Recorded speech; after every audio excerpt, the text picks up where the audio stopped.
আসসালামু আলাইকুম প্রিয় বন্ধুরা, আজ আপনাদেরকে দেখাবো দেশীয় পদ্ধতিতে কিভাবে দীর্ঘদিন আদা সংরক্ষণ করা যায়। আমার বস্তায় আদা চাষ প্রকল্প থেকে যে আদা সংগ্রহ করেছিলাম সেগুলোকে আমি এভাবে দেশীয় পদ্ধতিতে সংরক্ষণ করেছি। প্রথমেই মেঝেতে শুকনা বালি ছিটিয়ে দিয়ে তার উপরে আদাগুলোকে সুন্দরভাবে বিছিয়ে দেওয়া হয়েছে। তারপরে আবার অতিরিক্ত শুকনা বালি তার উপরে ছিটিয়ে দেওয়া হয়েছে। রুমের আলো বাতাসের ব্যবস্থা করা হয়েছে যাতে সর্বক্ষণ বাতাস পেতে পারে, সেজন্য দৈনিক 2 থেকে আড়াই ঘন্টা ফ্যান চালিয়ে রাখা হয় এবং জানালাগুলো খুলে দিয়ে রাখা হয়। আর বালি যাতে শুকনা থাকে এবং এতে যাতে কোনোভাবে অতিরিক্ত আর্দ্রতা না আসে, সেজন্য এই ফ্যানের বাতাসটা কাজে লাগে।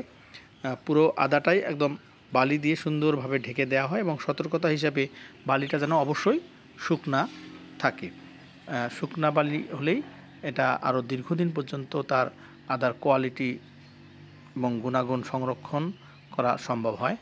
তো এভাবে আমরা আদা সংরক্ষণ করেছি। এটি প্রায় আগামী 4 থেকে 5 মাস পর্যন্ত এভাবে সংরক্ষণ করা সম্ভব হবে। আপনারা যারা আদা দেশীয় পদ্ধতিতে সংরক্ষণ করতে চান, এভাবেই আপনারা নিজেদের আদা সংরক্ষণ করতে পারেন। বন্ধুরা, ভিডিওটি দেখার জন্য অসংখ্য ধন্যবাদ।